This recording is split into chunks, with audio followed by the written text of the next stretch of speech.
This new year, we're celebrating at your sister's place. There's no space for you or the kids, my mom wrote in the family group chat. Then my sister added, but leave the kids with a nanny and come cook dinner like always. And my dad just said, and don't make us feel guilty. We still want our gifts. I didn't make a scene. My name is Leo.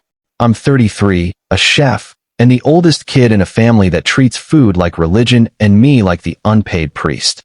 I run a small neighborhood kitchen inside a market hall. I wake up at 5 a.m. chop onions until the room blurs. And I still come home with my forearms smelling like garlic. I have 2 kids. Maya is 7 and likes to count the bubbles and pancake batter. And Eli is 5 and steals cherry tomatoes like he's pulling off a heist. Their mom and I split when Eli was 2. It's just us most days. I pack school lunches in deli containers with masking tape labels that say silly things like Maya. Do not trade for a shriveled carrot. In my family, I'm the reliable one, which looks sweet in group photos and feels like being the coat rack in real life. If something needs doing, it lands in my hands. If someone forgets an errand, it becomes my emergency. If there's a party, I'm the chef, dishwasher, planner, and person who gets thanked in a sentence that ends with, "Of course, we can't pay you." We're family. My sister Val is the golden one. She's 29, an interior designer with an Instagram that looks like a catalog. My mom calls her our star, which is funny because stars are just balls of gas millions of miles away. And that's exactly how Val acts. Beautiful and distant with gravity that pulls everyone else out of orbit. I wasn't always the coat rack. When we were little, I was just the quieter kid who liked stirring pots and reading recipes like they were maps. My dad loved to say, "Real men grill, Leo." Then laugh when I corrected his grill temp and his steaks came out gray. I learned early that in our house, praise was a precious mineral, and it had Val's face on the label. "Your sister always had taste," Mom would say, running her hand along a table runner like it was silk on a runway. "Lo, don't overthink that sauce." "I'm not," I'd say, and then overthink it anyway. Being a chef made sense to me. Food is honest. It tastes like what you do to it. It doesn't smile at you, and then keep score in a private spreadsheet. When I got my first line cook job, nobody cared if I was sensitive. They cared if my risotto held together. I like that. I like the burn on my wrist where the salamander kissed me. It felt like proof. I still tried to be the good son. I showed up. I fixed Mom's clogged sink with a coat hanger. I took Dad to his cardiology appointment and snuck him a decent latte after. I hung 3 frames Val couldn't be bothered to level. I cooked for birthdays and just because night switch in our family meant because Val invited for extra people and Mom panicked. "Leo, could you whip up something light?" Mom would say already opening my tote because she knew I brought knives. I didn't plan to cook tonight. I'd say "You're so talented, honey." And that was that. I'd end up sweating in their kitchen while Val took selfies in the good light. The micro scene that still stings happened last fall after I brought Maya and Eli to Sunday dinner. I'd made a big pot of chicken soup because the kids had sniffles. We ate, and for a second it felt normal. Warm bowls, spoons clinking, Eli fishing for the biggest carrot like he was deep-sea trolling. Then Mom looked at me and said, "Leo, maybe next time make something, I don't know, more sophisticated. Your sister's friends are used to elevated flavors." I set my spoon down. "It's chicken soup for sick kids." Val laughed softly. "Don't be defensive. You know we love your food." Dad added, "You should practice more plating. People eat with their eyes." Maya whispered, "I like Daddy's soup," and reached for my hand under the table. I smiled at her and kept my voice level. Noted. That night after I bathed the kids and folded tiny socks into tiny fists, I wiped down our kitchen counter and stood there with the sponge in my hand, tasting that line again, more sophisticated, like a pit and fruit. I didn't know it yet, but that was the first scrape of the match. The second would be a message, but not yet. First, there were years of small asks, small digs, and the kind of math families do when they pretend debts aren't debts because they were typed with a heart emoji. It started in my 20s. I was the first to move out, the first to work nights, the first to realize being there for family was code for "Leo will cover it. Can you front us $250 for the party trace?" Mom texted one December when I was a line cook making $14.25, 25 cents an hour. "I'll pay you back Friday." Friday came and went. I didn't see the money. The next Friday, Dad asked if I could bring a brisket for the vibe. I did the math in my head. $1.68 for the meat, $12 for spices, 6 hours of oven time I couldn't bill anyone for. We'll settle up after. He said it's family. After never came. Instead, Mom posted a photo of Val holding a mason jar cocktail and captioned it, "So blessed." When my kids were born, the asks changed shape, but not weight. "You're so lucky," Mom would say when I showed up with Maya in a sling and 2 trays of lasagna. Cooking comes naturally to you. Luck had nothing to do with it. Lasagna is hours of prep and a sink that looks like a crime scene, but nobody wants to hear a chef complain about cooking. It's like asking a lifeguard why they're wet. Val's asks were always framed as opportunities for me. "Babe, I'm hosting a reveal." She'd call, nails clicking on her phone. "Can you do past bites? Something wow, but not expensive. Also, no garlic or onions or dairy, and like no carbs." "That's air," I'd say. She'd laugh. "You're hilarious." 7 p.m. The worst was the New Year's 4 years ago. I'd been saving for a new convection oven for my stall. I had exactly $2,130 toward a $2,800 price tag. Mom asked if I could help with a few things for New Year's Eve. A few things turned into a menu that would make a caterer sweat. 6 appetizers, 3 mains, 2 desserts. "Who's paying for ingredients?" I asked, trying to keep it neutral. "We'll reimburse," Mom said. "You know how it is. We're tapped after the holidays." I put $412.79 on my card and kept the receipt folded in my wallet like an IOU you carry close to your pulse. On New Year's Day, I texted a photo of the receipt. Mom heart reacted and wrote, "Let's settle after Dad's bonus." The bonus bought Val a weekend in Palm Springs. The IOU bought me a lesson. It wasn't just money. It was time. Time I could have spent sleeping so I didn't nod off on the train. Time I could have spent with my kids who counted the number of times I said 1 second. Like it was a game. The little humiliations layered like fellow. "Leo, can you move your car?" Val would say at her own party while I was plating. "Our guests have nicer vehicles." "Leo, don't use the good knives," Dad would say, while I was slicing meat thin enough to see through there for shell. One July, I said I couldn't make it to a barbecue because I had tickets to take Maya to the aquarium. Mom texted back, "Family comes first." I stared at that message for a long time, then stared at my daughter's little blue jellyfish backpack and chose the aquarium. That got me 3 days of cold silence followed by, "We forgive you. Next time, let us know sooner so we can plan the menu." Plan the menu meant plan me. There were loans that weren't loans. $200 for a temporary shortfall. $150 until Friday. $80 because Val's client hasn't paid. I kept a note on my phone with dates and amounts like I was managing petty cash at a job I didn't apply for. Over 3 years, the total hit $3,742. I never said the number out loud because saying it would make it real, and real would make me angry, and angry would make me the problem. When I did try to talk, it turned slippery.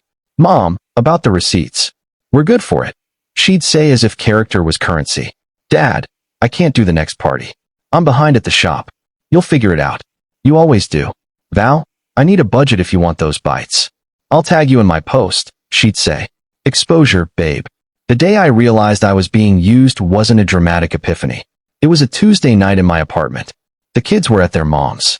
I was alone at the table with bills, invoices, and a Tupperware of cold roast chicken. I opened my notes app to tally the running family tab, and for once, I didn't round down. I added the gas money I didn't need. I added the babysitter I booked so I could cook at Val. I added the cake stand I replaced after Mom's friend knocked it off the counter and laughed. The number hit $4,186. I exhaled slow. In the quiet, I could hear the building's radiator tick like a metronome, but I could also hear my own voice saying the same sentence I tell my line cooks when a ticket comes in wrong. We own our choices. I closed the Notes app and opened a new one. I titled it Boundaries.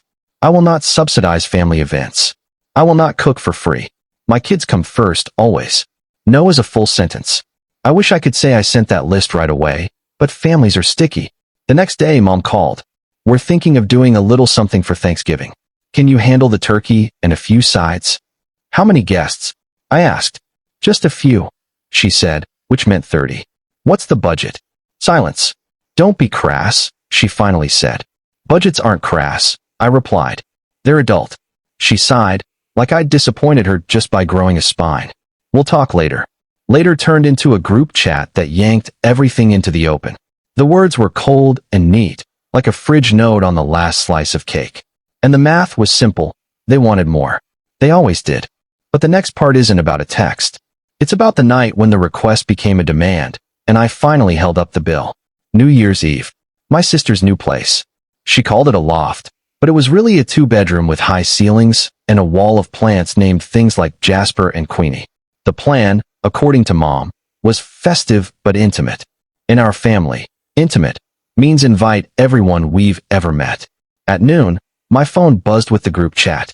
The words landed like ice. This new year, we're celebrating at your sister's place. There's no room for you or your kids, Mom wrote. A minute later, Val added, but leave the kids with a nanny and come cook dinner as always. Dad chimed in, and don't make us feel bad. We still want our gifts. I stared at the screen. My throat went dry, the way it does when you take bread out too early, pale and soft, but someone's hungry and you're tired. I didn't reply. Not yet. Instead, I packed Maya and Eli's overnight bag. They were spending the evening with their mom. I packed a tiny fake New Year's kit, 2 paper horns, hats, and a paper plate clock. We did our countdown at 5 p.m. in my living room. 10, 9, 8. Maya yelled like the neighbors had to hear it. I kissed their heads, handed them to their mom, and drove to Val's, because some habits die loud. The elevator doors opened to laughter and clinking glasses. I could smell perfume, citrus, and the unmistakable heat of an oven someone didn't know how to use. Leo, Val said, air kissing near my cheek. You made it. The kitchen's a disaster. I'm here as a guest, I said calmly. She laughed, flicked her hair. You're funny. Mom's in the living room. I walked in. Mom looked at me like I was a late delivery. Dad was scrolling his phone. Code in the guest room, Mom said. Can you start on the canapes? The oven's too hot. We're too cold. Something's wrong. I'm not cooking, I said, same tone I use when telling a vendor they shorted me 20 pounds of wings. She blinked. What? I'm here for an hour. Then I'm heading home. I RSVP'd no catering. Dad looked up. Don't start. I pulled a folder from my tote and set it on the counter. Inside was an invoice, simple, black and white. New Year's catering menu attached. Labor, 8 hours at $45 per hour. Ingredients, $350 to $500 total, $710 to $860 terms. 50% deposit to book. Net 7. Val snorted. Is this a joke? No, I said. It's a boundary. Leo, Mom whispered, voice tight. Don't embarrass us. A cousin walked by with a drink and did a double take, like he'd stumbled into a courtroom. I kept my voice level. You told me there wasn't room for my kids, but there was room for my labor. That's not how my life works. Stop being dramatic, Dad said. It's one night. It's not one night, I said, meeting his eyes. It's years. It's $4,186 in expenses. It's being told to leave my kids with a nanny so I can sauté for free. It's being told not to make you feel bad while you ask me for gifts. Val folded her arms. You always make things about money. No, I said. You do. You make things about my money, my time, my work. I'm making things about respect. Mom's voice went soft and sharp at once. We are family. Exactly, I said, which is why I'm saying this calmly. I'm not cooking. If you want a caterer, here's my rate sheet. If you want your son, I'm here as a guest, for 1 hour. The room quieted the way rooms do when music cuts off, and everyone realizes the song was covering tension. Aunt Leia edged over, gentle. Honey, can't you help just a little? No, I said. Not like this. Mom's eyes flashed. After everything we've done for you. I held up a hand. This isn't about revenge. This is about closure. Dad scoffed. Closure on what? On me being the coat rack, I said. On you using we're family to get professional labor for free. On being told there's no room for my kids, but plenty for my hands. Val stepped closer, voice low. You're ruining my night. I looked at the island covered in half-prepped ingredients. Your night was built on someone you don't respect. For a second, I thought Dad would yell. Instead, he leaned back. If you walk out, don't come back. I nodded. That's a boundary too. Mom's jaw clenched. At least don't make a scene. I'm being very quiet, I said. And I was. My heart wasn't even racing.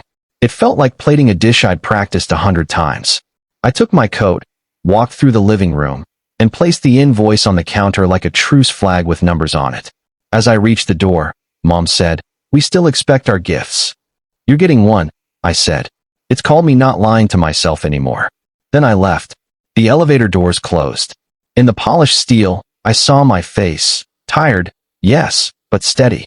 At midnight, while strangers cheered, I sat on my couch with a bowl of reheated soup and texted, "Happy New Year," to two small people who are the only ones entitled to my free labor forever. The first day of the year came with 23 missed calls. By noon, the count hit 41. 3 voicemails from Mom. Frosty, then tearful, then weaponized nostalgia. 2 from Dad. Call me back and grow up. 7 texts from Val. A photo of a collapsed tart, a video of sparkler fountains, a long paragraph about how my energy ruined her vibe, and 1 line that said, "You should apologize to Mom." I put my phone face down and made pancakes with the kids when they came back that afternoon. "Happy New Year, redo," I said, and we ate them in a fort.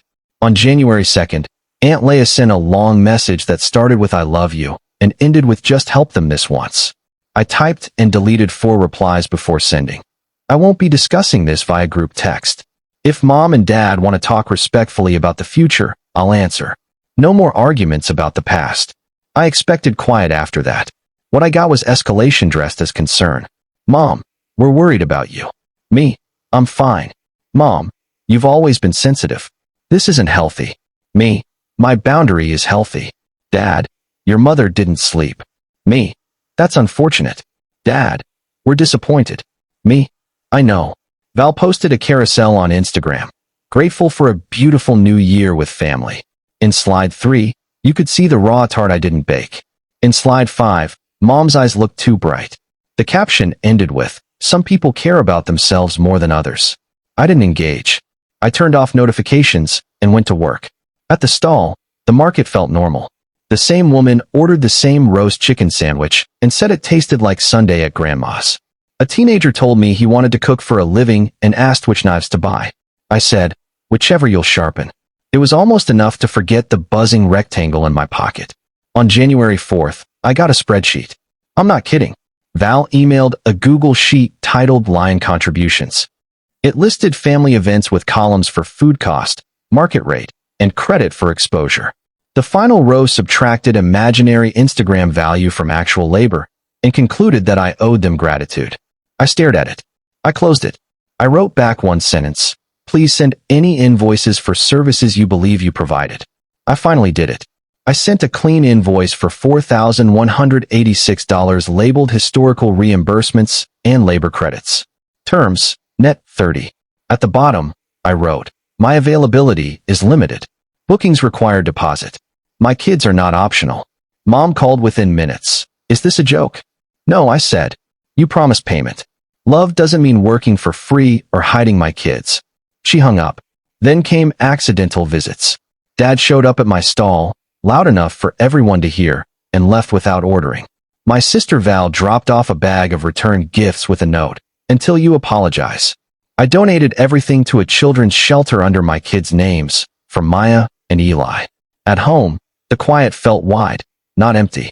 I started living again, parent-teacher meetings, cooking with my kids, running by the river. Calls kept coming, shifting from anger to guilt to nostalgia. Mom said, "Remember how you used to make cinnamon toast for Val?" "Yes," I said. "I'm still a good brother. Just not a doormat." Dad texted, "Your invoice is unreasonable." I sent a revised one with receipts and screenshots, even adding credits for things I didn't charge. New total, $3,930. Day 29. "Can we have more time?" "Yes." Day 60. A check for $1,500. Note, "Good faith." I replied, "Remaining balance, $2,430. Then something shifted. Mom asked to see the kids. No cooking, just visit. They came, awkward at first, but ended in laughter. A week later, the final check arrived. No note, just payment. I didn't feel triumphant, just balanced. At the next family brunch invite, I brought store-bought muffins, petty but delicious. Val said, "You've changed." "Not really," I said. "I just stopped paying for the same lesson. Now life feels steady. The calls are normal again. What time's the recital? Not do this for us." I'm Leo, 33, chef. Dad, I learned to charge for my time, say no without guilt, and let silence do the work. Boundaries aren't punishment, they're oven mitts. So here's the recipe. Write the bill. Set the timer. Serve only what's yours. If there's no room at their table, make your own.